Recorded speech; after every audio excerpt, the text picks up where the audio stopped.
a divide amongst America is good for business. You got Republican, Democrat, left, right, black, white. These people have enough problems. You really need a bunch of assholes stirring up those rumors.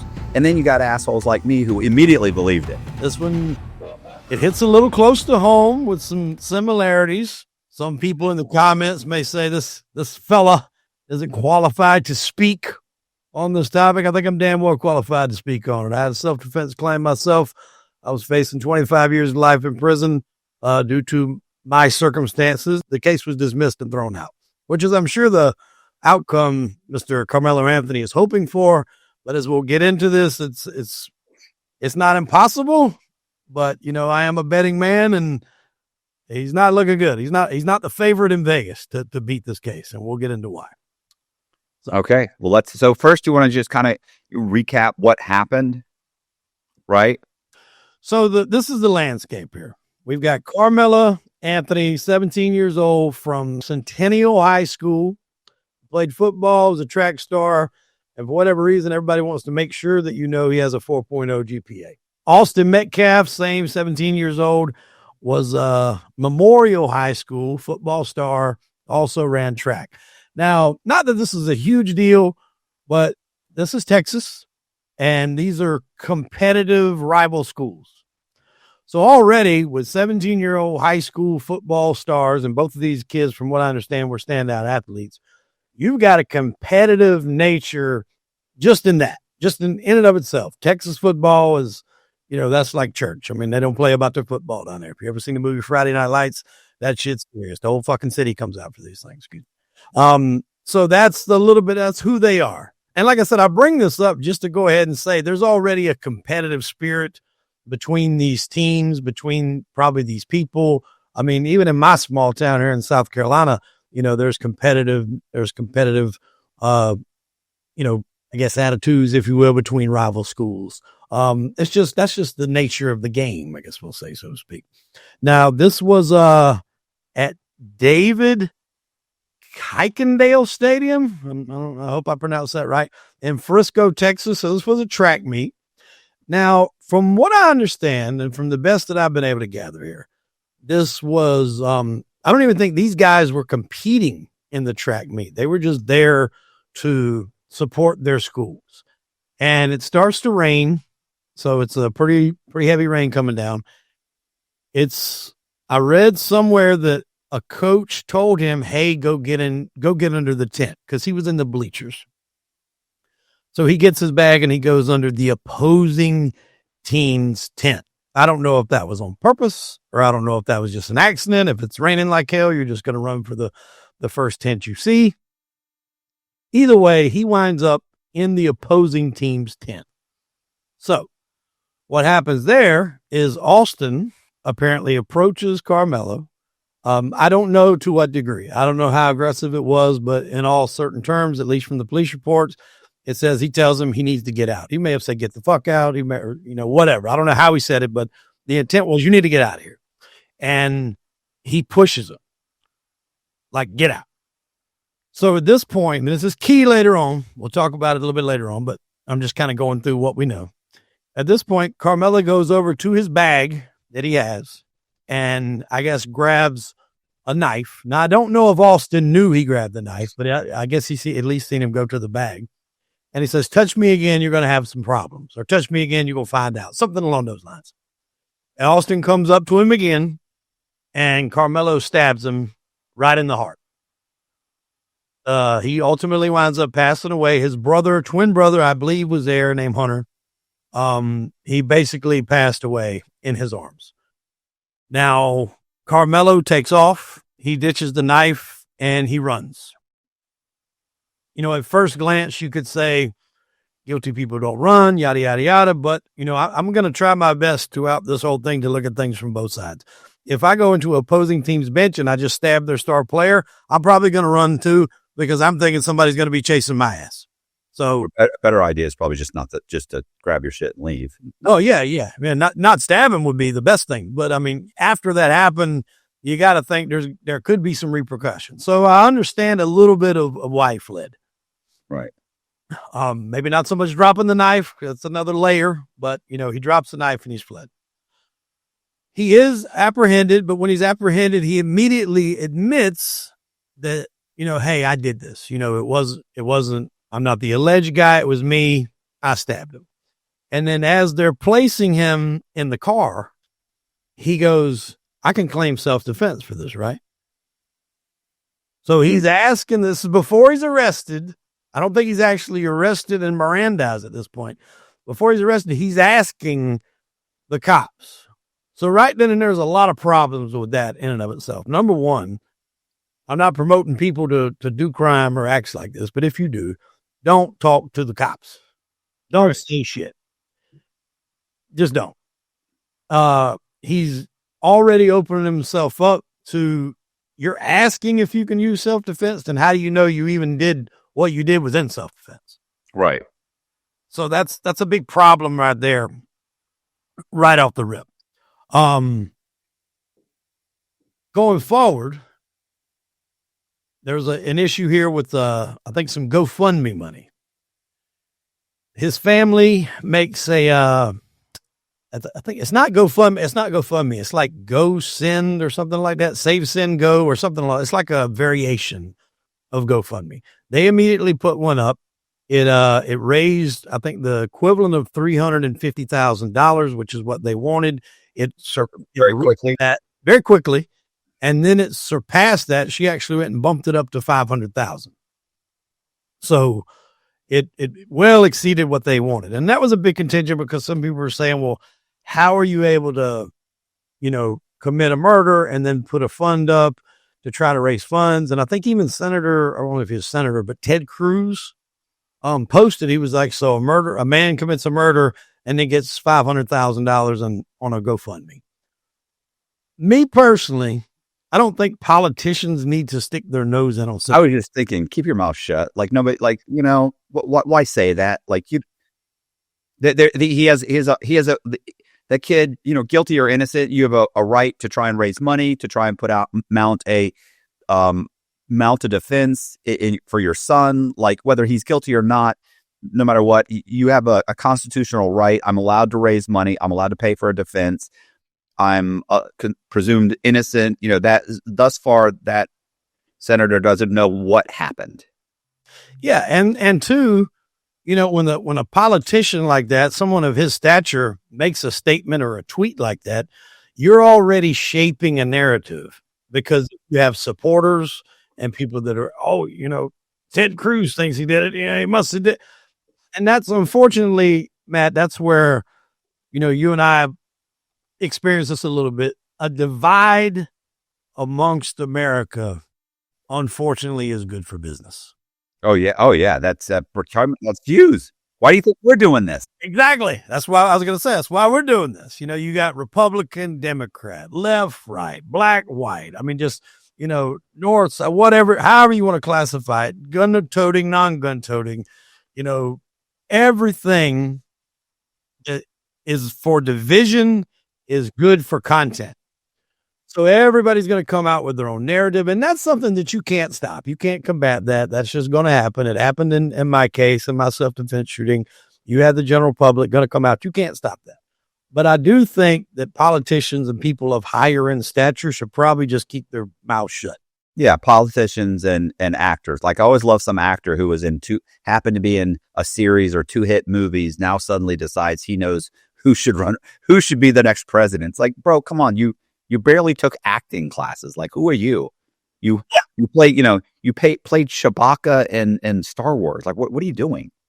You were the love interest in, whatever. Like, come on, man. Like and I mean, that's both parties. Like these guys need to just mind their own business.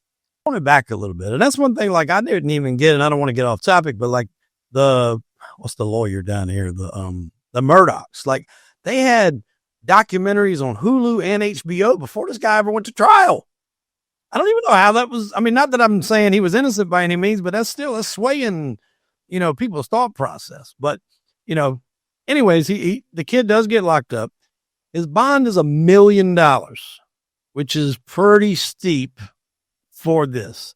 Now a lot of factors go into when you're getting bond in a case like this, because it's different, because he's not saying, no, I didn't stab that kid, when everybody's saying, yeah, you did. He's saying, I stabbed him, but I did it in self-defense. So that's basically, it's Xing out that you're a danger to the community. You're not being initiated into a gang. It's a one-off, basically. So that's something that's going to be factored into it. His age is going to be factored into it. He's young. He's 17, like we said. Then not necessarily don't have a passport, can't flee the country. Now with $500,000, you might could get somewhere, but I don't even know if that was all accumulated at the time this bond was set. So in my opinion, I'm going to side with him again on this. I thought that bond was pretty high. How much was it again? It was $1 million. Oh shit. I didn't hear that. Yeah. And granted, you don't have to get bond. Like they don't have to give you bond on a murder charge. But again, this is a murder charge with a different set of circumstances because of self-defense. It changes the game a little bit when it's self-defense. But be that as it may, it was originally set at $1 million, which in most cases, if you got to come up with 10%, that's $100,000. The family lives in a pretty well-to-do neighborhood. Frisco, Texas is a pretty affluent neighborhood. Like you're not struggling. I don't think you're living check to check. Sometimes you can sign your house over, or you put a lien on your house. That's right, and you put less down. So they may not have had to come up with 100,000. Maybe it was 50 or 20. Well, it didn't, because it got lowered. It did eventually get lowered. So, and that's one thing we can talk about. There was a judge named Angela Tucker. She reduced that bond from $1 million to $250,000, which is was that a 750 decrease? Now that's not exact. That's probably where, in my opinion, it should be. In my own personal case, I had murder and possession of a weapon during a violent crime, which I'm assuming was probably similar to what he had. My bond was $150,000. The $100,000 was the lowest they could give you for the murder charge. They couldn't go any lower than that. And then the weapons charge in my case was $50,000. So my total bond was $150,000, which I had to come up with.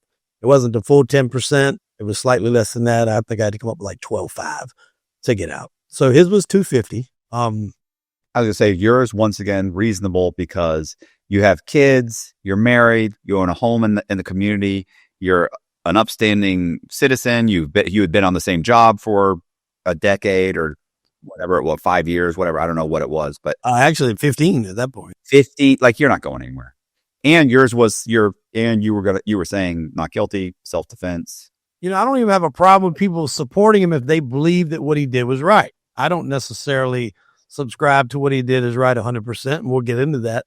But, I see nothing wrong with backing your horse in this race. There's no problem with that. People are going to pick sides. Not everybody's going to always agree. Just like the Kyle Rittenhouse situation. You had an X number of people said he was well within his right to protect himself. The other path said, no, he's a cold-blooded murderer and needs to go away. Nobody's ever going to agree. And people are going to back their whoever coincides with their belief system.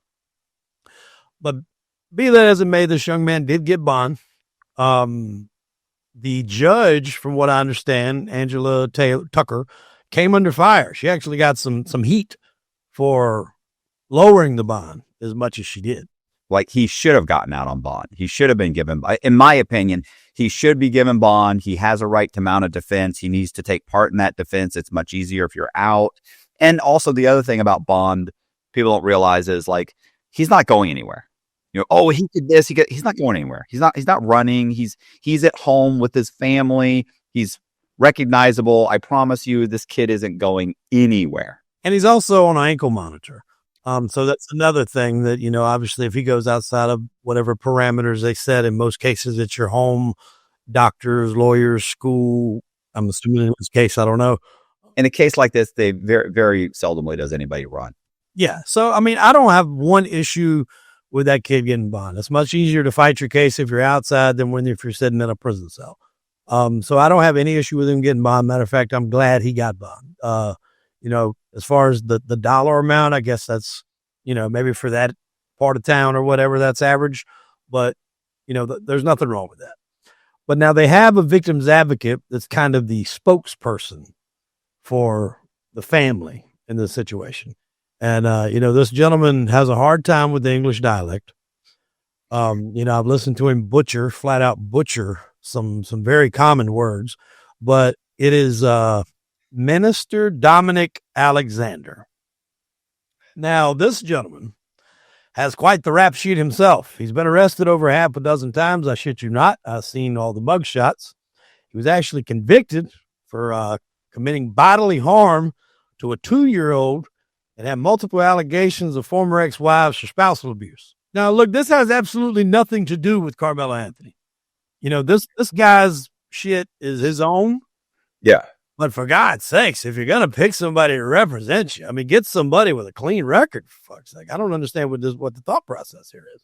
There's got to be a guy out there that is better equipped to handle this situation. Why the lawyer's not talking, I don't know. The lawyers, I haven't found anything with the lawyer talking, but he's got to be better on the mic than this guy. And first of all, the lawyer's probably saying, lawyers typically are saying, like, don't say anything. They're probably just not listening to the lawyer. Yeah, probably not.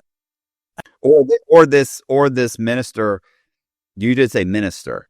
He calls himself a minister. I don't know if he actually is a minister. Well, I'm pretty sure it's a $50 certificate. So this minister, for all he may have already been a friend of the family. Maybe they go to church. They already know him. He shows up. We need to do this. So he may already have them under his spell.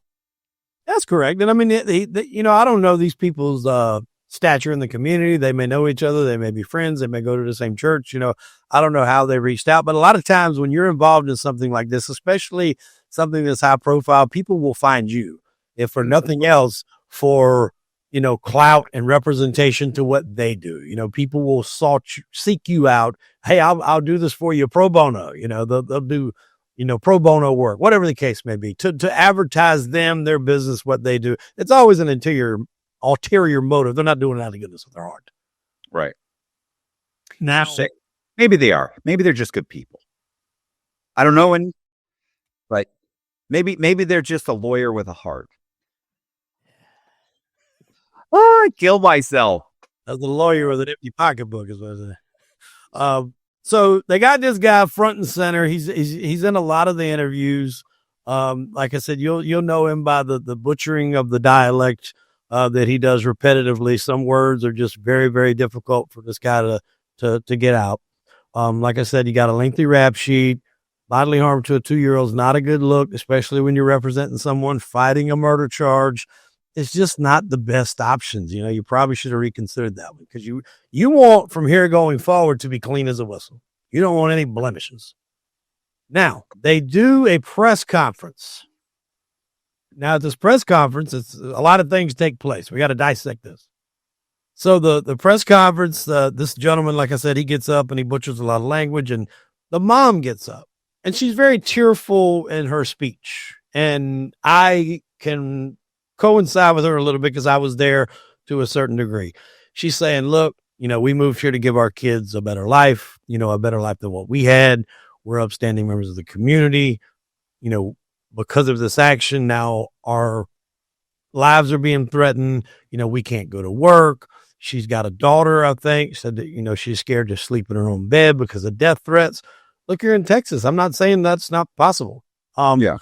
But I mean, you can't go to work. Like it doesn't, like, come on. Like, what? Nobody's going to gun you down. Like, stop. Yeah, and I mean, I can see where she's nervous about it. It is Texas. So I get where she's coming from. But the problem is the husband is there while she's saying all this, and he's just like, every so often he'll wipe her tears. And I'm sitting there, I'm like, as the man, bro, why aren't you talking?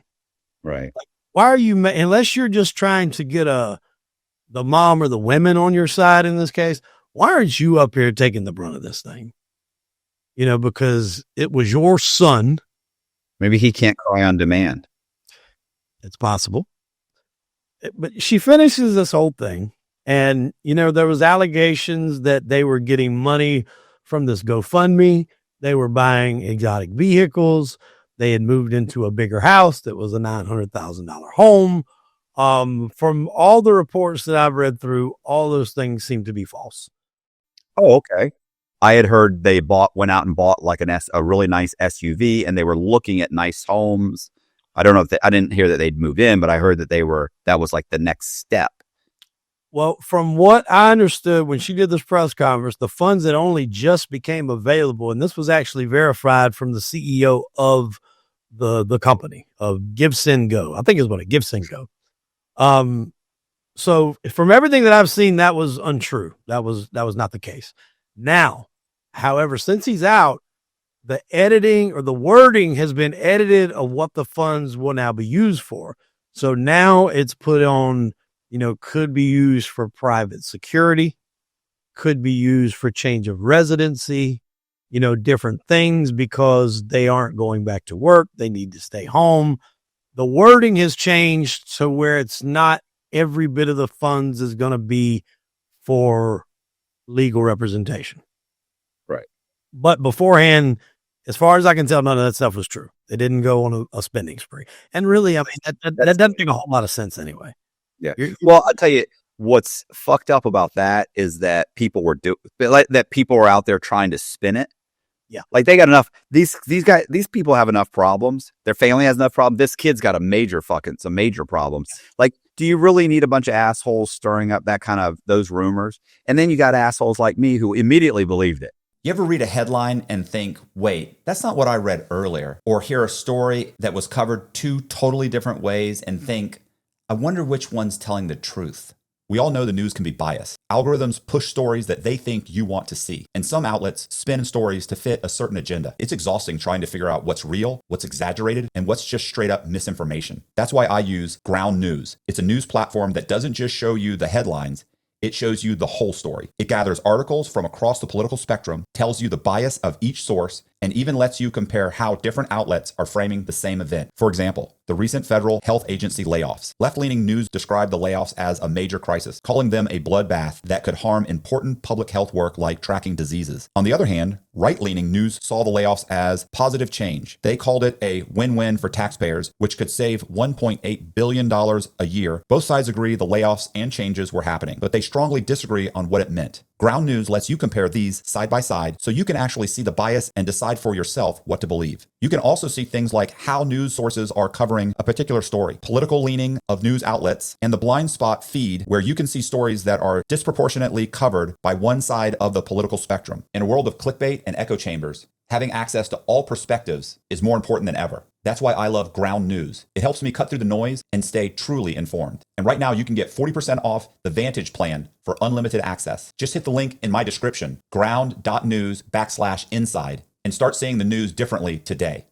Because our minds are trained to believe everything we see the first time we see it. That's the impact that social media has had. And that's the downfall of society. I remember when the George Zimmerman situation happened, Spike Lee, who's a pretty prominent movie director in Hollywood, tweeted out George Zimmerman's address and said maybe somebody should go ask him why he did what he did. It was the wrong George Zimmerman. Wow. He sent a shitload of people to this guy's house. The guy was worried his house was going to get burned down. And because he didn't do his due diligence, he almost got an innocent man killed. The power of social media is dangerous when you have a big following like that. So if you sensationalize fictitious and fabricated information, it's dangerous to a certain degree. It's dangerous for character. This could affect them going to court. Everybody's going to, like what you said, you thought, God damn, these people got this kid's facing murder charges and they're buying a damn Navigator or whatever the case. I don't know what car it was. But, people think like that. So I'm going to jump in here and people can yell about it in the comment section. And I don't really care. But I have a Spike Lee story. Okay. It's not my Spike Lee story. Okay. But I know a guy. So I was locked up with a guy named Andrew Levinson. We called him Red Bull because he was there for running a business opportunity scam that dealt with Red Bull. Anyway, Andrew had I want to say it was a Bentley or a Rolls Royce. Let's go with a Bentley. I don't know which one it was, but so he had a Bentley. He's a member of like a really nice country club. He's living in a $3-4 million house, and he was living in I want to say like Palm Beach area. Mm-hmm. So it's Florida, so like a $3 or $4 million house, like a nice house. So he and his wife, they go to they go to dinner at the country club. He said, we're leaving. And they walk up to where the valet is, and she turns to the valet and she hands him their ticket and says, it's the Bentley, or it's the blue Bentley. And the guy takes the ticket and he looks at her and he goes, okay. And she said, are you going to get it? And then Andrew hears this going on because he comes up behind her and looks, and he sees Spike Lee holding the ticket for the valet ticket. And he looks at, and he's like, yeah, Spike Lee's like, I'm not the valet. And he goes, oh my God. And he reaches over and takes the thing. He's like, I'm so sorry. And his wife's like, she's like, why aren't you going to get it? He's like, and she's like, what? And he's like, yeah, I'm not the valet. He's like, that's Spike Lee. And she goes, who's Spike Lee? And he goes, he's a director. He's like a famous director. And he's like, I'm so sorry. And Spike Lee goes, listen, not a big deal. He said, I totally get it. And he was like, he said, he gives it, the valet comes running up, gives it to valet. He's like, look, and he goes, in my wife's defense, he had a jacket that was similar to the valet. He said, bro, funniest fucking thing. He's like, his wife was like, oh my God, I'm so sorry. She's like apologizing. And I thought that was funny because he said, oh. I said, he wasn't offended. He said, no. He started laughing. He just shook his head. Like, don't worry. No problem. Anyway. Well, those are the kind of things, though, that you have to watch out for. The spreading of misinformation, with the way Photoshop and shit is nowadays. And hell, the editing. We can edit a podcast like me and you were talking to Donald Trump, and it'll look like we're just going back and forth on a podcast. I mean. Oh, absolutely. It's crazy. So you really got to take anything you see nowadays with a grain of salt. And to pick apart a little bit of about what she was talking about with, when something like this happens and the media attention, there's nothing you can do about that. It's not nothing that you can brush up under the rug. Listen, when I got out of jail, so, my situation happened on a early Sunday morning. That whole day, there was news vans all up and down my block, Monday, Tuesday. I get locked up, or they tell me I'm going to jail on a Wednesday. By then, the vans had started to disappear and not literally be across the street. I get locked up on a Wednesday. I surrender on Sunday. I surrender on Sunday, and I get released on Tuesday. When I got released, when I got back home, there were more out in front of my house. But to cover when I got that's nothing you're going to be able to avoid, because that's, especially if this is in a town where something like this isn't common. They're going to jump all over it. It's the biggest story to go. Now, give it a week. Nobody's going to talk about it very much anymore. It's going to be on to the next. But it's still going to affect, if you got kids in school, it's going to, now this story is different. This one will be in there for more than a week. But I'm saying in an average, something that isn't a media spectacle like this, you give it a week, it's on to the next story. Let's go back to the press conference, because I understand the press conference was eventful. Yeah. So that was the part of the press conference with Karmelo Anthony's family. Now, before this happened, and I don't know his name right off the top of my head, but Austin Metcalf's father shows up to this press conference. And so I don't know if this was in like some sort of bingo hall, but, auditorium or whatever, wherever this was. And he shows up. Obviously, this white guy walking in here, I'm assuming there weren't very many white people in this, gathering. And they know who he is. He's been in the media, which he's publicly also said that he forgives Karmelo Anthony, and he doesn't want this thing to be made into a race issue. But he goes in there, and on the surface, you would be thinking he's going there to start some shit. There's no other reason why you go into the gathering of the people, the family of the parents of the kid that murdered your son. You're going there to start some shit. And he goes there, and they're asking him to leave, and he's like, I'm not leaving. And eventually he's escorted out by, I guess that was whatever security they had. And what that did was really kind of paint a picture of the situation that happened with his son. He went into an auditorium where he was not wanted, where he was not invited. He was asked to leave. He said no, but yet at the end result was he did leave. He was removed, and he's still alive. He didn't stab anybody. Nobody died. It didn't resort to violence. And it was the point to prove this is how a situation like this should happen. It doesn't need to come to this. So I thought that was pretty on the surface. When I first heard it, I'm like, oh, this guy was looking to start some shit. But then it goes, he just blows their whole case wide open because he goes there uninvited. He goes there knowing he's not wanted, wrong side of the tracks, wrong tent, whatever you want to classify it as. He's asked to leave, doesn't want to leave, but eventually does. And he doesn't stab anybody. And he's like, this is how disagreements are supposed to be handled. Right. Which is, I think it was pretty powerful. So now that's kind of where we're at. That's the most recent thing. So now where we're at now is it's basically going to go to a grand jury, the pre-indictment phase. So a grand jury is going to hear and they're going to choose whether to indict him. Now there's a saying that's really old, and I'm sure you probably heard it. They can indict a ham sandwich. I didn't even know I got indicted. It was just so common that the lawyer told me I was going to get indicted. And, I asked him, I was like, am I even indicted yet? And he's like, oh yeah, that happened like 6 months ago. And he's like, everybody gets indicted. Very rarely does the grand jury not indict, because what people don't know is when you go in front of a grand jury, it's just the people that want to put you in prison is what the grand jury hears. They don't hear your lawyer. Yeah. No, it's just the prosecutor walks up and he says, this is what happened, and he can shape it however he wants to shape it. Yeah, your lawyer's not even involved in it. You're not there. Your lawyer's not there. It's not like you can say, that's not how it happened. You're not even a part of it, which is really a fucked up scenario. I don't really know how that's a thing and why it's been going on for so long, but that's how it is. So he's more than likely going to get indicted. Now what's going to happen is he's going to get probably offered a plea deal, or he's going to go to trial. Now they're hanging their hat on self-defense.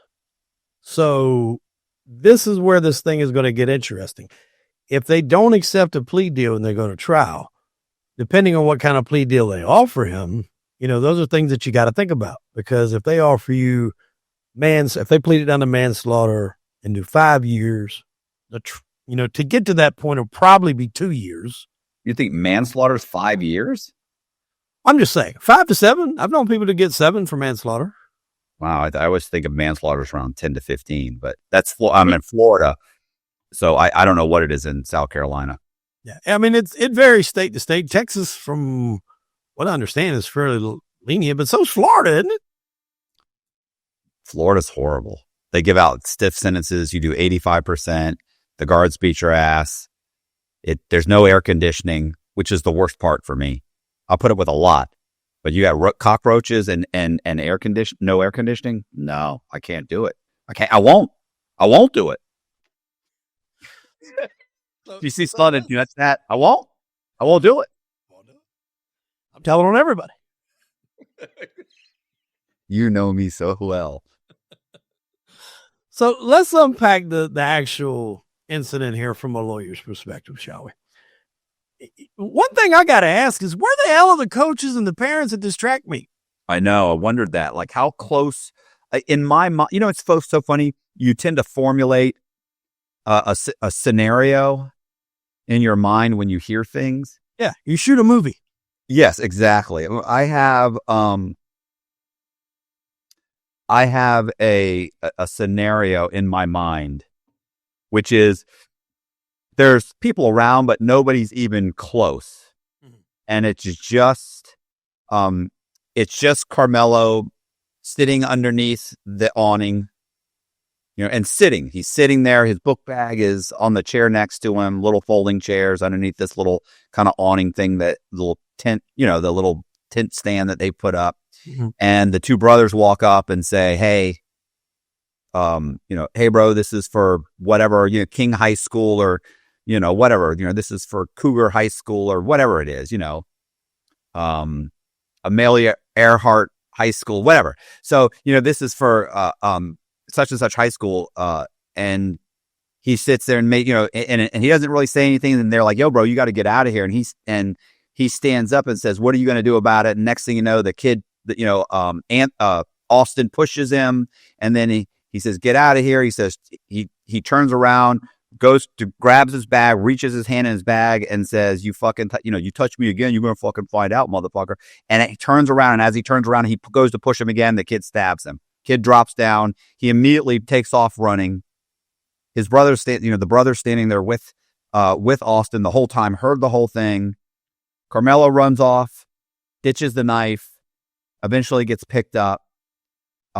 Nobody's really around that sees anything. Maybe the brother screams, people come running over. And in my mind, that's kind of the way I see it. The whole thing, what's so funny about that is when all of this comes out in the jury, in front of a jury, it may be there were hundreds of people around. There were 14 people sitting there. He was just standing by himself next to the thing. He walked up and, he may have been the aggressor. So Karmelo may have been the aggressor, or Austin may have been the aggressor. Maybe he's sitting there humbly by himself and Austin comes up and immediately starts an argument or a fight. Like it will shift as you get the information. And as of right now, even in my scenario, which still says, hey, Austin is the aggressor, I still see Karmelo as being wrong for all the reasons that we're going to go over. Yeah. But then again, I also, even in my scenario, I still don't see, I still kind of see manslaughter.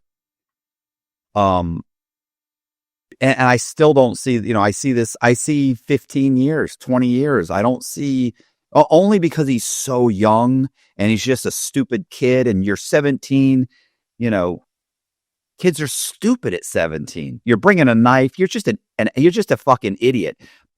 And yeah, somebody died. So but I just, my fear, and my fear is here's what's going to happen while we're on the subject that I brought up. My fear is that his family is going to turn it into a black on white, or a white on black, or a, black and white issue. I think that's kind of already been done. Well, yeah, but I mean, you doing it in the press and then going in front of the court, is two different things. So I think they're going to do that in the courtroom. They're going to throw statistics out. They're going to talk about bullying. They're going to talk about how he felt, he was intimidated. They're going to do all of these things, and they're going to push that agenda, and it's going to unravel in a courtroom in Texas, and this kid's going to get 30 years. Yeah. Do you see what I'm saying? They're going to go with with this, with that self-defense and this and that. And the problem is the prosecution's going to come in and dismantle all of that rhetoric. And he is factually guilty, and he's going to end up, and you could have pled it down to get 10 or 15 for manslaughter. Instead, we went to trial. We got you for murder. You're getting 30 years. And that's my fear. Right. That's my fear, is that they think, oh, we can walk away. I don't see you walking away. No matter what the scenario is, I think in the end, he brought a knife, he pulled a knife, he stabbed someone. I'm not saying it was premeditated, but you shouldn't have brought the knife. You could have walked away. Here's where lawyers are really going to come into play, because you can't argue premeditation. And we'll just kind of hop into why these things are going to be prevalent and how lawyers are going to look into it. Because, and I'll just piggyback with this last thing. I think at the very least, the Metcalfs have a suit against that school for not having enough people around to stop this shit. Because you're telling me nobody was around. Security or nothing. And also, just to add to your point, you're going to find out more stuff. They have interviewed more people. Right now, we literally have one side of the story on record, police record. Before it goes to trial, everybody will get his side will get the discovery, which would be everything, any video footage. I find it hard. Nobody had a fucking camera going when all this is going on. If they did, they probably seized it. They're not letting it get out. They've got. Was there video? I'm sorry to interrupt you, but I don't know if there was. I heard there was, but I don't know for sure that there is. Okay. And there very well may be. And that's what I'm saying. Like, a lot of people don't understand how court proceedings work. So when you're going to trial and you're facing the state and they're trying to put you away, there's a point in what's called disclosure. They have to give you everything, or discovery. They have to give you everything they're going to be using in court. Essentially, a lawyer won't be going in blindsided. They're going to say, okay, they have all this information. As to how they use it, how they spend it, that's different, but you know what they have. So you'll know if they got a video of you coming in and you pushing the Metcalf kid, which is going to totally fuck your narrative. They'll know that. And they'll say, hey, we got to reconvene. We got to redo this. So all those things will come out if this goes to trial. The one thing here is this whole thing started, remember, he comes up and he pushes Karmelo and says, get out of here, get the fuck out of our tent, whatever. Karmelo then goes to his bag and goes in for a knife, which some people have even said it wasn't a knife, it was a cleat sharpener. It doesn't matter if it was a fucking banana. Yeah. When he goes to that bag, he's fucked. My opinion, when he goes to that bag, it's done. Because self-defense, if you're not in your home where you have the duty to retreat a situation if you can. So if I come up and I push you, Matt, we're out and we're at that golf place we went and played putt-putt, and I push you and I say, get the fuck out of here. And you have the ability to walk off. You have that duty to retreat. And in this case, he didn't retreat. He went into his bag. He got a weapon that he probably wasn't supposed to have on those school grounds. I'm betting. I don't know. You can get into blade length and all shit like that, but whatever. He makes the decision to go to that bag, open that bag, get that knife, then turn around and threaten him. And I think that is called, there's a name for it. I don't have it here. I don't know. It's a name for it where basically you initiate the confrontation at that point, because he could have left and that would have been the end of it. Both these kids would still be alive. But when he baits him, touch me again, you'll find out. And obviously this Austin kid went to do it. Then he stabs him in the heart. Those split few seconds is what this case is going to hinge on. He didn't retreat. He went to a bag knowing he had a weapon in that bag, went in, got the weapon, then turned around and baited him into coming back again, and then he stabbed him. That is what this case is going to hinge on. They're talking about, Karmelo's made Facebook posts with guns and money and whatever. So what? So what? Name me a 17-year-old that ain't posed with guns. None of that shit matters. You can use that to try to discredit his character if you want to, but I mean, you can probably pull shit with the other kid. It's all going to boil down to that. That is what this entire case will hinge on, is him going to that bag, going into that. But you've got all that time. That even in and of itself can be considered premeditation, because you knew what was in that bag. Now, had he had the knife on him and he comes up and pushes him and says, get the fuck out of here, and he stabs him, that's a little different. A little different. But even then, what's because you can say it was a gut response. I was scared. I pulled out my knife and I just thought I was poking. Like you have that. It happened so fast and I was scared. But you're saying you had the opportunity to walk over, get the bag, open the bag, pull the knife, turn around. Like there's too many steps there. Illegal provocation was the word I was trying to find earlier. It's where you bait someone to basically, initiate an attack. Because in a self-defense claim, you can't be the aggressor and then claim self-defense. Like I can't come and, to you and be an aggressor, and then we get into a fight and you start kicking my ass and then pull out a gun and shoot you and say, oh, well, I was in fear for my life. No, I started it. So I lose the ability to claim self-defense. Right. So that's the biggest thing I think that he's going to have a problem with. And then the next thing is, when you resort to self-defense, you have to prove that you were in imminent danger of bodily harm or death. So what did this Austin kid do? He walks up and he says, get the fuck out of our tent. Mm-hmm. He didn't say, I'm going to kill you. I'm going to stab you. I'm going to shoot you. He says, get the fuck out of our tent. So you can't come back from a threat and a push with deadly force. That's not going to fly. Right. It's at least as, the one-on-one interaction between the two. You have to match what's going on here. You can't immediately come back with that. So that's going to be something that these, attorneys for the Metcalf or the state attorneys are going to use to blow holes in the self-defense case. And those two things right there, I think are really going to be what sinks him. Now, depending on the caliber of lawyer that he's got, what they're going to have to do is flip this narrative. They're going to have to say, and this kid, by all means, in the pictures, he's not a small kid. Like, he looks like a guy that, if he needed to throw down, he could probably handle himself. He's a good football player. He runs track. He's definitely in good physical condition. So he looks like somebody that can handle himself if need be. But, maybe he's not a violent guy. I don't know. The problem here is his lawyers is going to have to flip this entire script. So what they're going to do is they're going to say, okay, this black kid was under this tent. I don't know the ratio of white to blacks. Maybe it was a bunch of white kids that went to school. He's around a bunch of white kids. One of the biggest ones comes up to him and pushes him. He don't have time to think about it. He thinks he's got to get a weapon to protect himself. And they're going to start interviewing Johnny, whatever the fuck, over here on the corner. Hey, were you there? Yeah, I was there. What were you doing? I was just watching. Well, where was your hands? I don't remember. Well, it was raining. Did you have on a jacket? Yeah, I had on a jacket. Did you have your hands in your jacket? Yeah, I probably did. No further questions.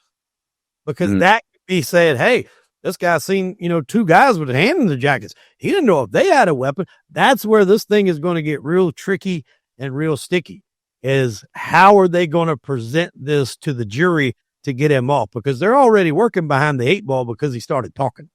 He said, can this be considered self-defense? And see, that's another thing. It's called consciousness of guilt. So that's behavior following an incident that can indicate guilt, right? So running, hiding a knife, throwing the weapon, and then not even knowing if what you did is self-defense.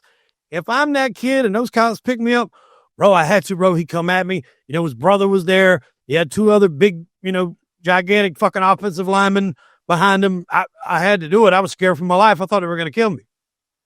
That's not what he says. He says, this can be considered self-defense, right? What I did, can that be considered self-defense? You're asking the cops if what you did was self-defense, which means you don't even know.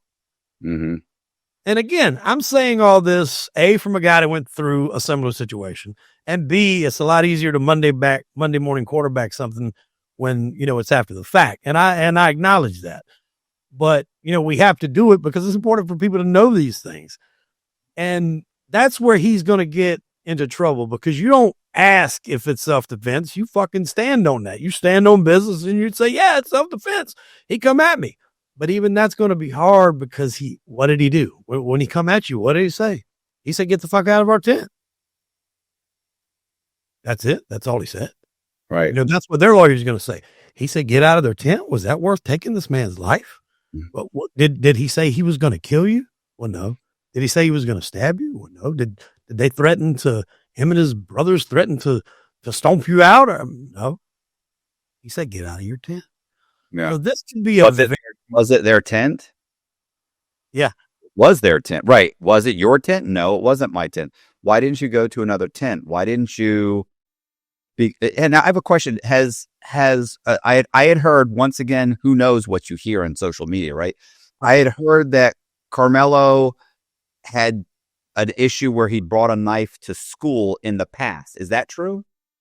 I have heard that. I cannot confirm that happened. But I did hear that. Now, they interviewed a girl, which is, I don't know whether she thought she was helping him or not, the poor kid. But she's interviewing, the news is interviewing her, and it's on TikToks if you find it. And they're saying what happened, and she's like, well, I would never thought he would stab somebody. He's been in a lot of fights and stuff like that, but I never thought he would stab somebody. So you're not exactly helping the man. Maybe they're exes or something. Who knows? But again, you're only going to be able to take past shit so far. Like, they're 17-year-old kids. They get in fights. It doesn't mean they're fucking hoodlums. I mean, I got all kinds of people in my school that got in fights, and some of them are lawyers and, doctors and all kind of stuff. Shit happens when you're 17, you're in school and you're Texas and you're competitive and you're in a sport that demands a certain level of masculinity. They're not playing fucking croquet and miniature golf over here. They're playing football. They're knocking blocks off. There's a certain aura and masculinity that comes with this that both of them had, apparently. And, it's unfortunate that it's going to be needled and nitpicked to, in December of last year, he posted a picture with a gun. He was looking for trouble. it's fucking months ago, bro. None of that is going to matter. And unfortunately for this kid, I think his self-defense claim is not going to work out. And the risk of what you said is if he doesn't take that plea deal and he goes and it doesn't work out in his favor, then he's going to be stuck with whatever the judge gives him, which could be, like you said, 20, 25, 30, it could be life. I mean, he is 17, but they'll probably try him as an adult because by the time this gets to court, he'll be 18. I don't know how that's, significantly looked at with the time difference. And, I've thought long and hard about this because the situation is similar in some ways, but it's very different. Because I said, I know people in the comments are going to say, what's Wade talking about? A guy hit him and, that guy wasn't armed and Wade shot him. Look, mine was different. One, I was in my house. All right. You don't have the duty to retreat if you're in your house. Two, this guy threatened to kill me. He didn't say, I'm going to whip your ass or I'm going to knock you out. He said, I'm going to fucking kill you. And then he put his hands on me and then he hit me. And then when he did let go, my back is literally against the wall, so to speak. I'm actually in a corner. I can't retreat even if I wanted to top off the fact I had just had back surgery a few days before this. I own a weapon that's not illegal. It's a certified weapon. I have my CWP license. And at that point, I had no other choice but to use that weapon. And with the castle law, you can use up to deadly force if your life is being threatened, which in my case it was. So yes, the guy didn't have a gun, but I didn't agree to a fucking fist fight with this guy. Like I said, I'm just out of back surgery. So I didn't say, hey, come on, motherfucker, let's scrap up. Let's go, toe to toe. I wouldn't have done that because I couldn't do that. So I didn't tell him to make that choice. He did it. And that's going to be the difference. I can hear these assholes in the comments now. It's not even the same fucking thing. It's nowhere near the same thing. This guy was not at his house. The guy didn't threaten to kill him. And he's got a weapon that's illegal to have where he had it at. It's way different. And, the end of the day. Do we know that it was illegal or it was just he shouldn't have had it there or it was like, we don't know that it's illegal. Do we know? It might not be illegal because I don't know the exact blade length, but I don't know their rules either. I mean, I wouldn't think you're supposed to have a weapon of any kind that attract me. No, I agree. Well, there's a difference between policy or, it could be, just brains and something that is, hey, that's a weapons charge. We don't know what it is. But what we do know is you had an opportunity, you had it with you, you had an opportunity to retrieve it, which means you also had an opportunity to walk away. Right. And in those times, what a jury is going to do is even if this is not your thought process, they're going to paint a picture to the jury and they're going to say, this guy knew that if he went over to that bag, that he could entice Mr. Metcalf to come at him and he stabbed him on purpose. That's what they're going to do. They're going to paint you the worst way they can do it. Oh yeah. They're going to say stuff about you that you're just going to be like they can take a normal everyday thing that what nobody would think much of and make it sound so ominous and so horrific that you're like, what are you talking about? I was checking the mail. And by the time they get done saying it, it's going to be, he was staking out this and he was intimidating. He came out every day and intimidated his neighbors. And I was checking the mail. I was playing with my dog. My dog had to pee.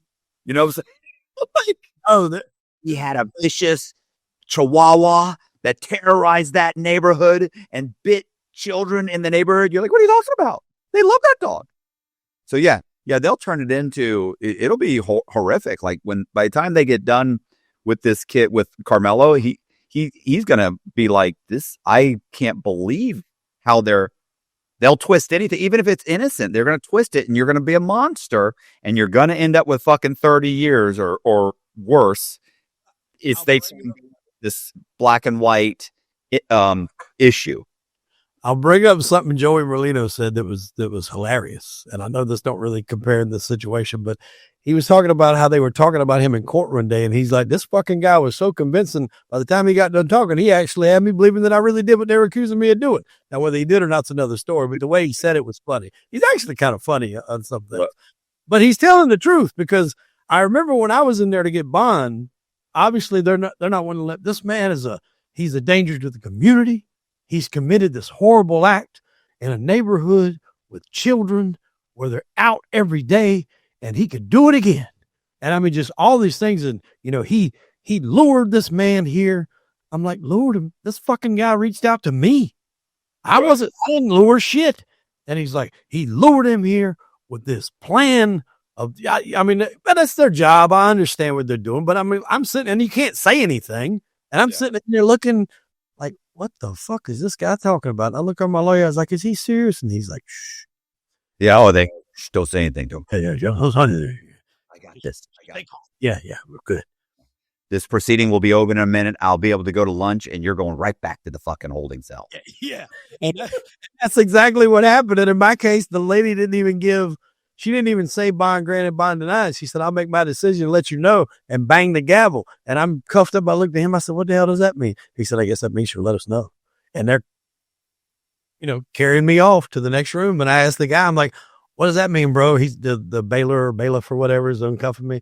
He's like, you'll probably get a decision in a week or two. And I'm like, a week or two? Like, I'm not cut out for a week or two in here. I just 24 hours and I'm ready to go. This is not my idea of a 5-star hotel by any means.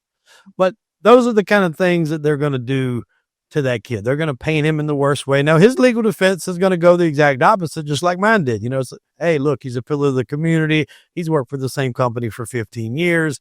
He's got a daughter. He's got a son. He's got a wife. His wife works for here. His daughter goes here. They're going to paint it the exact opposite. And it's just like a documentary. When you watch a documentary, the documentary is going to favor whoever financed the documentary. Right. If you watch the one, The Staircase, that was put on by John Peterson, right? I think that was his name. So it's going to show him in a better light than somebody that was financed it of his wife, people that think he's guilty. You're going to get the narrative from whoever financed the project. And that's what both of them were going to do. And I think at the end of the day, this kid would be wise to contemplate a plea deal. Mm-hmm. I mean, in his mind and his family's mind, they can't imagine being without him for the next 10 or 15 years. And he can't imagine going to prison for 10 or 15 years. So in their mind, they're thinking, no, we have to go to trial, and we'll go to trial and win. That's where you're making the mistake. Be going to trial and winning, when honestly you are you're guilty of something. Like, this is not self-defense. You're guilty of something. You need to try and get yourself in a position to accept the plea of the lowest charge with the lowest amount of time, as opposed to thinking that you didn't do anything wrong. It's hard for people to accept that they did something wrong, because you can justify it to yourself. Right. Oh yeah, you can. And at least in that position, you can somewhat control the amount of time you're going to be gone. And my lawyer told me the same thing. He said, look, they're probably going to offer you a plea deal. In my case, it was a little different because so much time had passed due to COVID. He said, they'll probably offer you, something pled down to time served. That way it guarantees you don't go to prison, but you plead guilty. And, they never did. They just ultimately dismissed it. But had they did that, it would have been something I'd have had to think about, because if I'd have said, fuck you, I'm standing on, I didn't do it, and we go to trial, I'm never coming out, or at least not no time soon. And so those are just things that, most people would shit their pants to think about. But unfortunately, this is something this kid's got to put in perspective.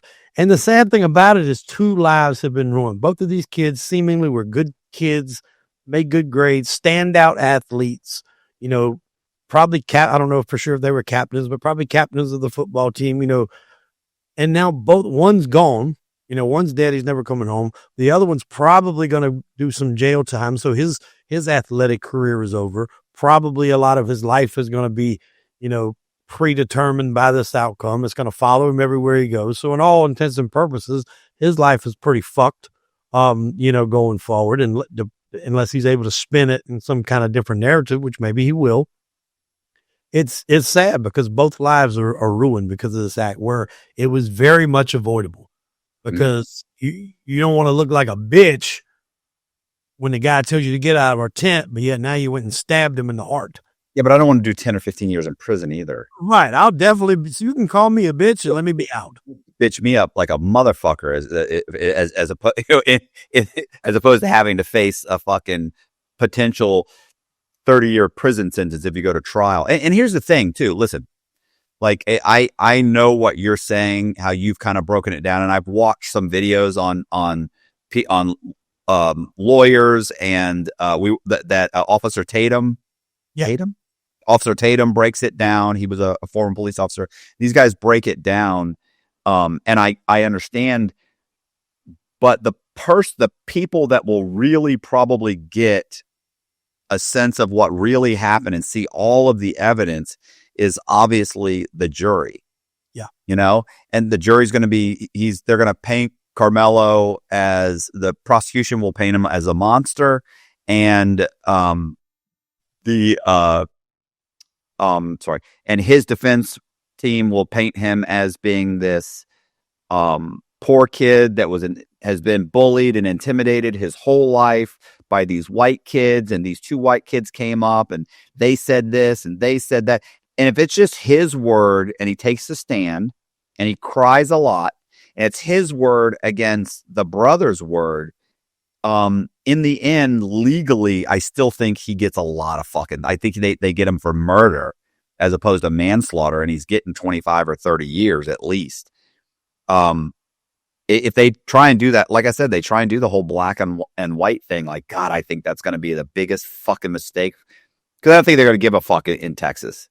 Yeah, that's the problem. And that's the only way they can really, that's the only thing they can try to do is spin this whole narrative of a black and white thing. But you take everything that he's done, all the opportunities that he had to retreat, the fact that he took the knife there to begin with, the fact that he went to the wrong tent, whether he knew it or not, because as soon as you go in there, you're going to recognize those teams' fucking colors aren't yours. So you should, oh shit, wrong tent. Let me get the fuck out of here.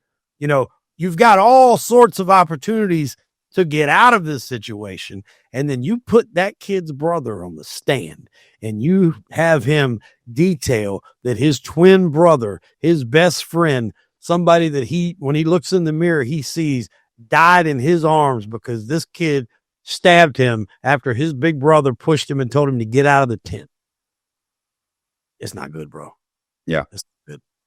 Well, the other thing is that press conference, it worries me that they're unwilling at this point, his family, him, so far it appears to be that there's no acceptance of any responsibility at all on their part. It's completely my poor son, poor us. And it's like, wow, bro, like that's not going to go over well. In social media, maybe, but when it comes down to a courtroom, vastly different. Like, followers ain't shit to those 12 people on the jury. No. It makes me think about, it's kind of like, look, there's actual innocent and there's factual innocence. You know what I mean?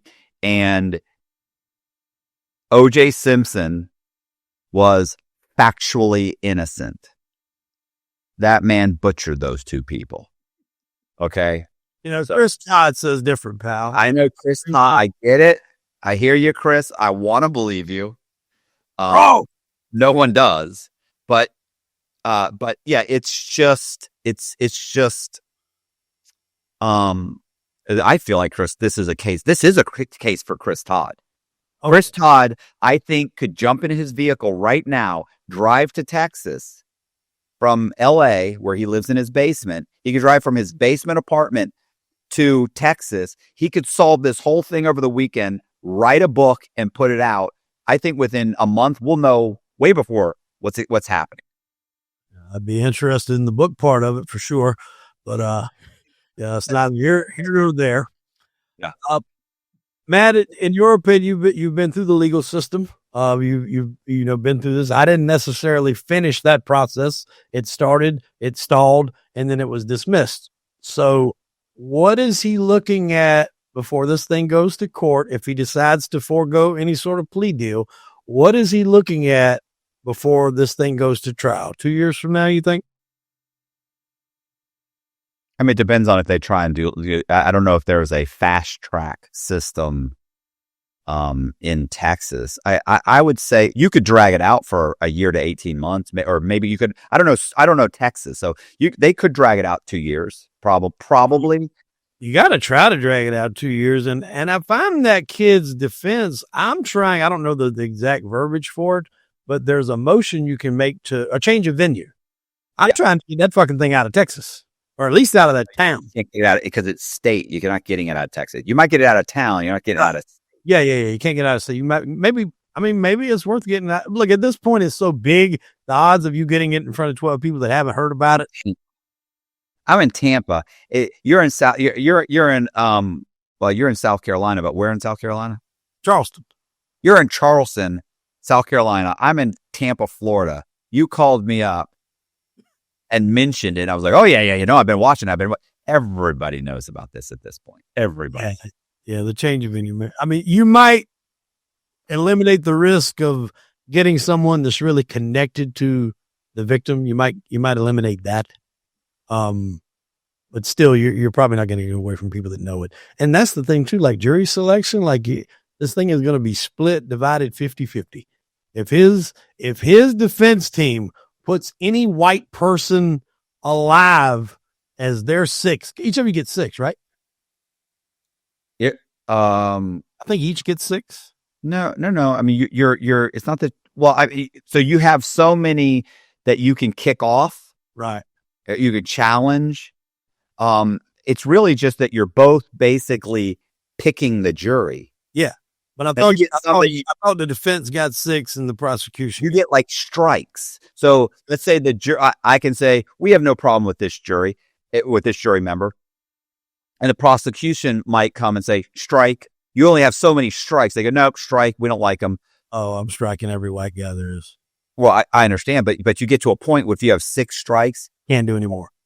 Right. Then guess what? I'm picking the jury. Yeah. You see what I'm saying? Like if you strike the first, they line up 6 white guys in a row and the defense uses all their strikes. Then the prosecution's like, I'm picking a jury. Like, they're getting the next 6 guys or the next 12 really. Cause that's how that process works. Now they can argue, they can still have a conversation. Like, do you feel this? How do you feel about this? And the judge may say, I'm going to, I'm not okay. I'm not okay with this jury. Why? Well, because this guy or this juror, this guy works with, with Austin's father. Right. You see what I'm saying? Like, I'm sorry. Or this guy said he used to be a member of the KKK, but he's all better now. Like, I don't feel good about that. You see what I'm saying? Yeah. And that's the thing too. They tried to drag both of the parents to like there was reports that Austin's father was arrested for sexual assault on a minor, which that turned out to be false. There's reports about Karmelo's dad having a criminal record. Look, who gives a shit? None of that has anything to do with this. Both of those kids' parents could be fucking convicted felons to the hilt. It doesn't have anything to do about what happened under that tent. Yeah, all that shit's just ridiculous. The social media stuff's bullshit. What's funny is, although you and I are talking about it, I feel like if you and I sat here and just drilled down on Karmelo, right? Or we sat here and talked about what a horrific individual Austin was and this and came up with all this stuff. This video gets 500,000 views. Right. But because we're being level-headed, we'll be lucky to make 100,000. Right. But at least we've made a video that is neutral. It's just like, this are the facts. This is the way, based on our opinion, this is the facts. This is how it works out.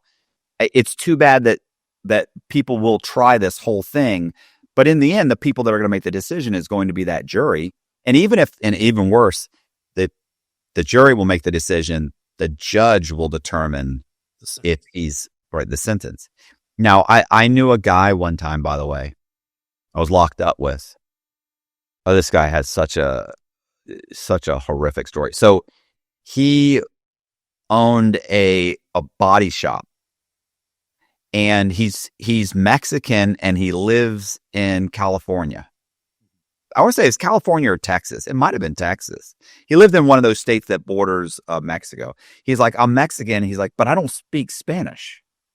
You know, he owned a body shop. He pulls up in his Corvette one day. He's like, pull up in my Corvette.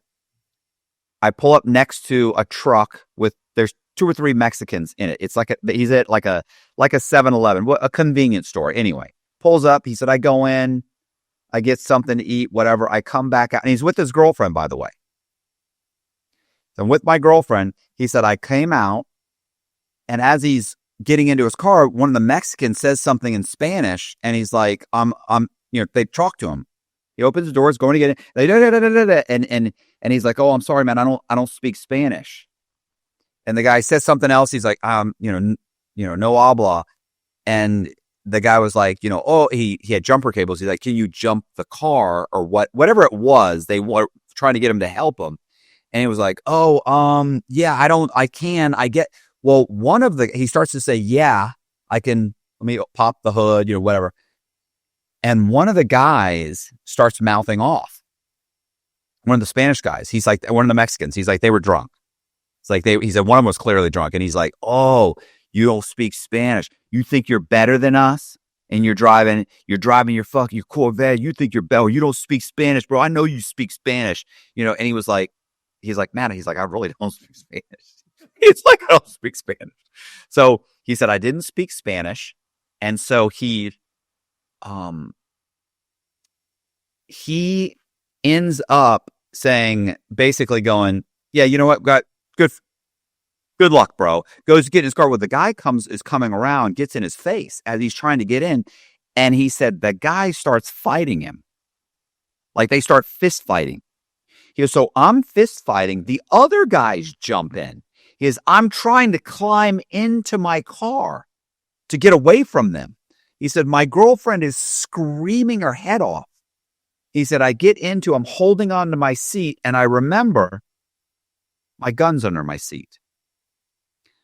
He said he reaches in, he pulls out, pulls his gun out, turns around, boom, shoots one of the guys. He said the other guys, I think they kind of take off. He stands up. The other guy is still there, kind of like grabbing for the gun. He said, I shoot him. He hits the ground and he unloads it. Pop, pop, pop, pop. He unloads the entire clip into him. That's what he said. He goes, that's where I fucked up.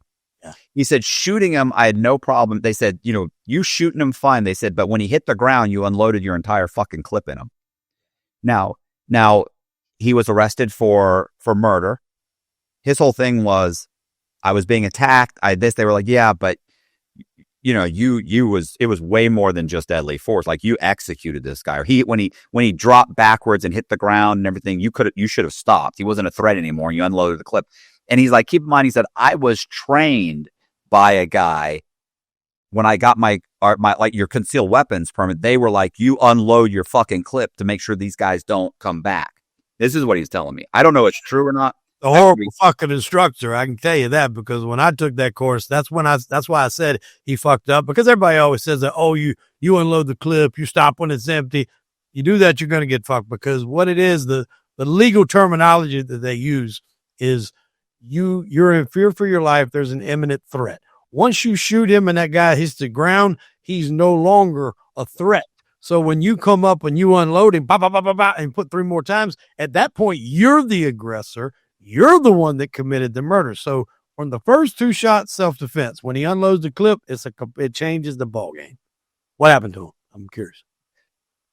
He had money. At that time, he had money. I don't know if he still had money. He must have still had money, because I'll tell you another part to it. His lawyer's got it now. Yeah, his lawyer does. So I remember he said they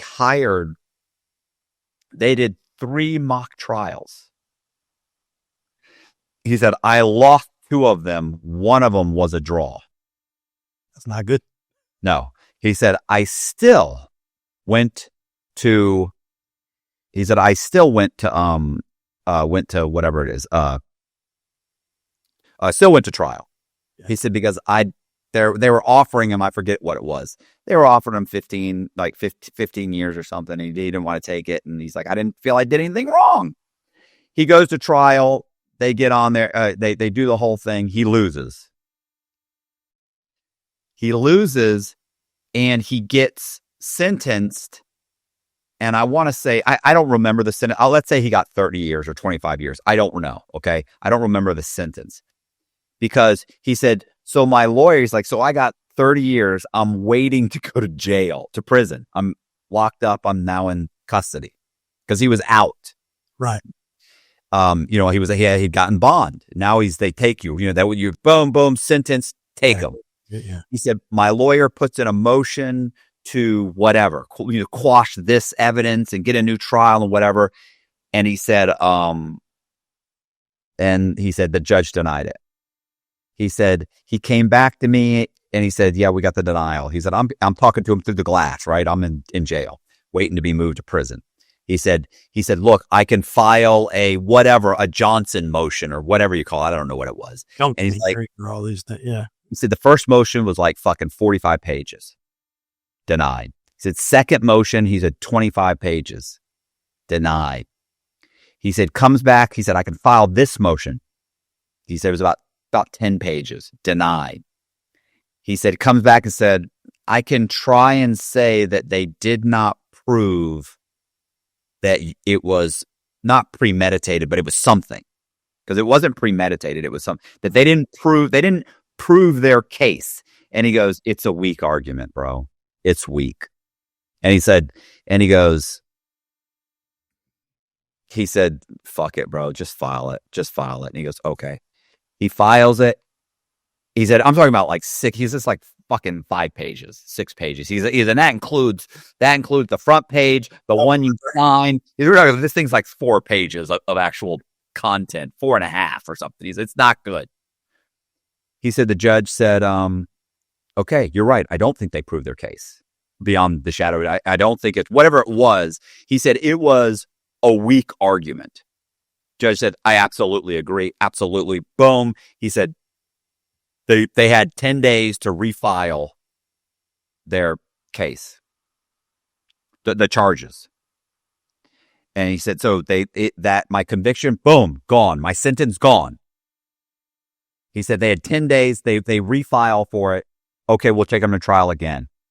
He said, then they came to him and they said, look,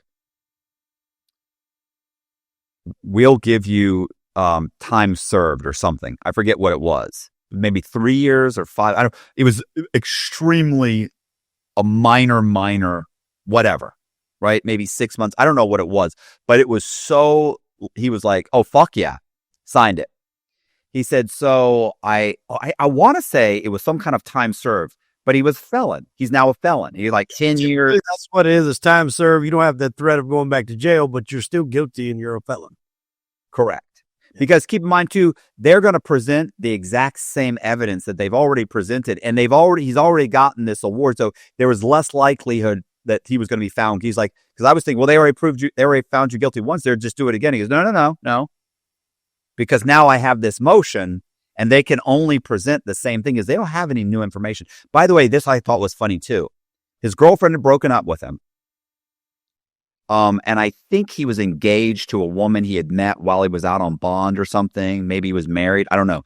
But she was with him the whole time he was locked up. Here's the interesting thing. The girlfriend that he broke up with that was there, she testified for him. I was like, bro, you're lucky. He's like, no, I mean, we were on good. It just didn't work out. It's like, it's like I've barely been dating her. We've been dating a few months. And he goes, and this was traumatic. And, she didn't sign up for that. But I love the fact that he goes, and when we broke up, she said, listen, no matter what happens, I will come and testify for you. He goes, and she did. And she was like, I'll testify in the fucking next one. She's like, you didn't do anything. She's like, I was fucking terrified. So he takes the deal. He gets out. I want to say 6 or 7 years later,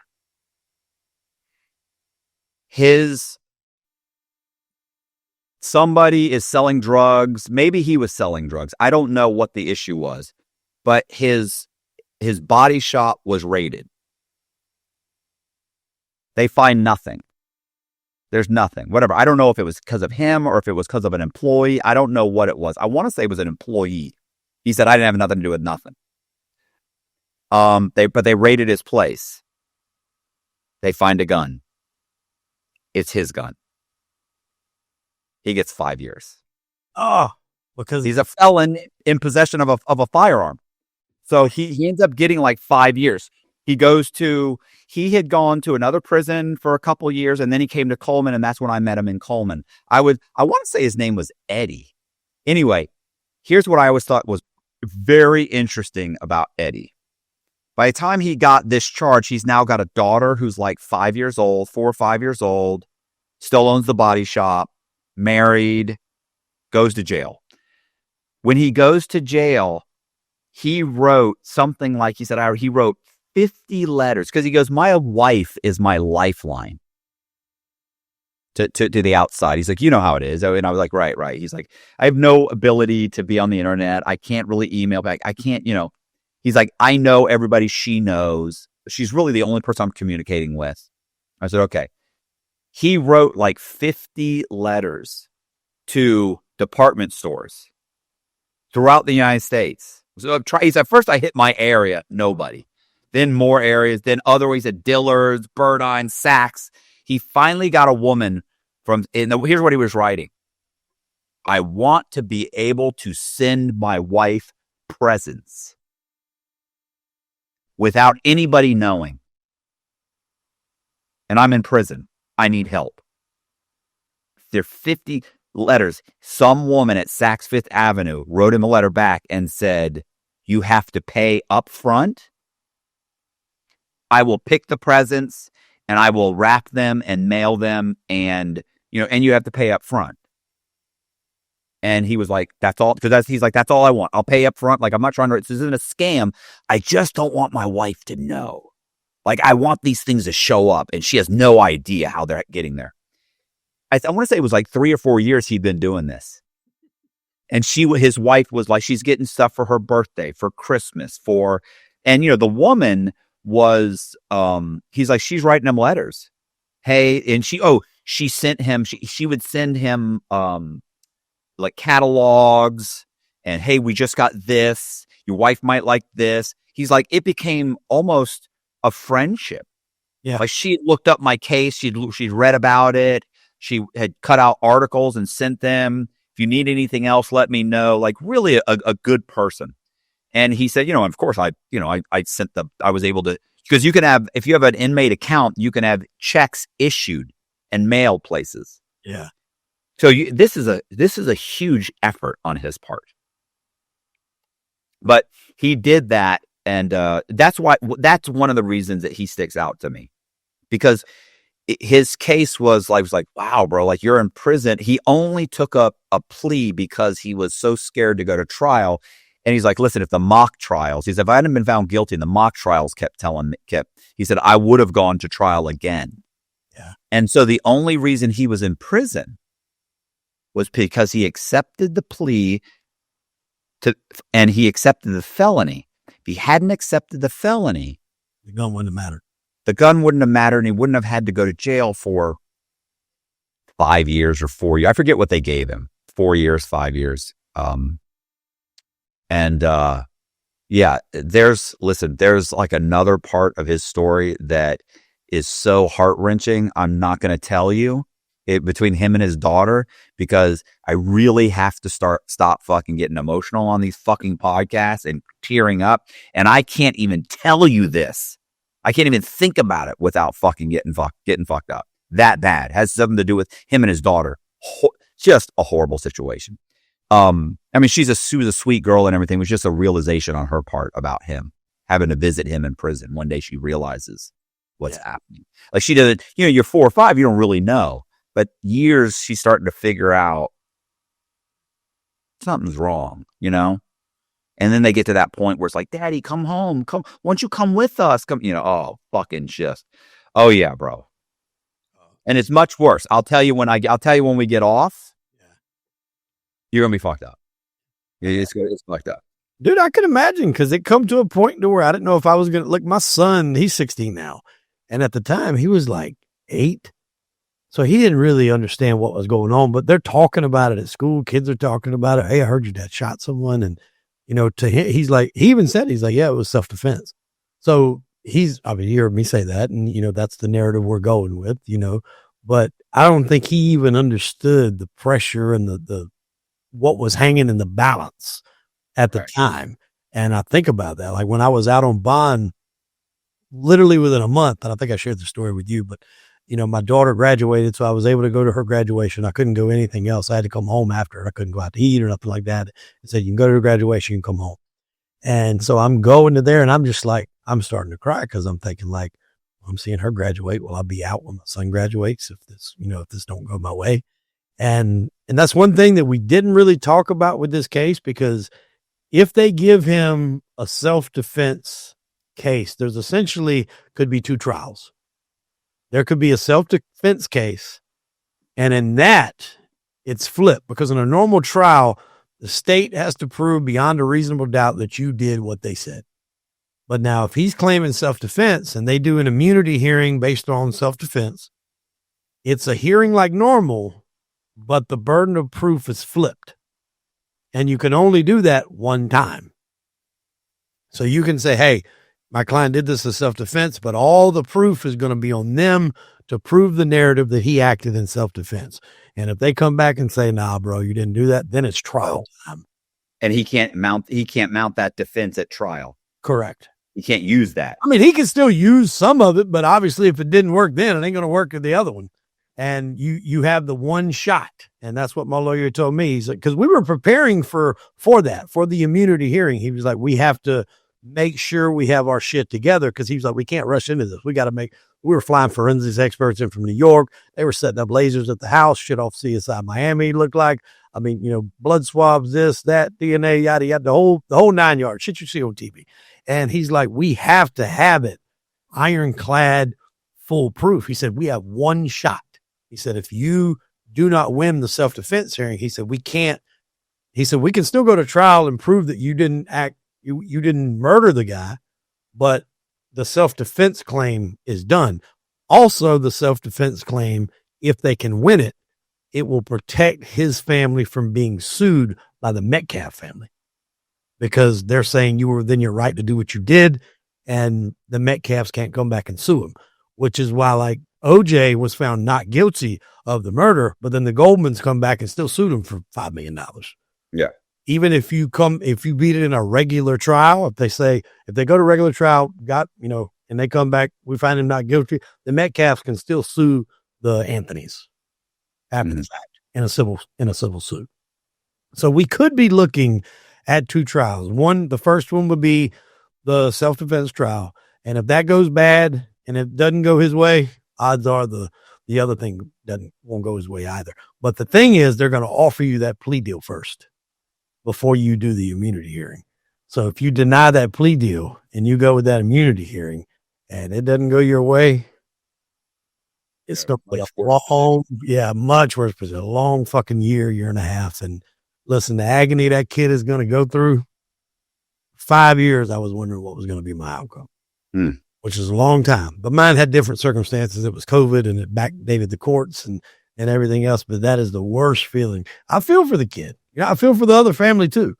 But I feel for both families. Absolutely. I mean, I think that the kid, I think Karmelo fucked up. You're a fucking real asshole. You know what I'm saying? It was a real piece of shit move. It was a stupid move. But I also take into consideration you're a 17-year-old boy. Right. I think it's manslaughter. That's what I think it is. Yeah, I would agree with that. Probably get to manslaughter. The biggest thing that they're going to be able to argue is you're not locked in a fucking house. You're not in a closed off room. You're not surrounded. You're at a school event at a field in a fucking tent. You had an ample opportunity to leave. Even when you first walked in and realized it was the wrong tent, you get the hell out. Look, if I'm with my high school and I know our biggest rivals are out there and somehow or another I wander into their tent, I'm getting the hell out of there quick. I know what's going. I know how that shit operates, He had all the opportunity in the world to leave, and that unfortunately is what they're gonna. I say unfortunately, that's what they're gonna hone in on. That's their job, and I think that's what's gonna be his demise in this case. It will get highly publicized. It will cause a huge much worse racial divide than we already have. People will pick sides. People will probably lose friends over this thing. It'll be a great divide. And unfortunately, at the end of the day, he's probably still going to do some time, and the other kids, never going to come home again. So yeah. I was going to say the real problem is that there is no good solution. No, there's not. It was like, oh, this is there will never be a good solution because this, Austin is not coming back. Like there's just no, and Karmelo is going to have an irrevocable monkey wrench thrown in, rightfully so, thrown into his life, and his life will forever be defined by this. It's some way, it will never leave him. So like I said, in the end, it's just no matter how much time he gets or doesn't get, it's just never going to bring back the other kid, and it's just give him 100 years. That family's never going to heal from that. Oh, absolutely. You give him 10 years or 100 years, like no matter what, it's just a shitty solution. Because there's no good solution. Hey, you guys, if you like the video, do me a favor, hit the subscribe button, hit the bell so you get notified of videos just like this. Please consider joining my Patreon, and also Hollywood Wade has a channel. It is called Crime and Entertainment. In the description box, I'm going to leave the link to Crime and Entertainment. You can click on the link. You can shoot right to his channel. Anyway, once again, I appreciate it. Thank you very much. See ya.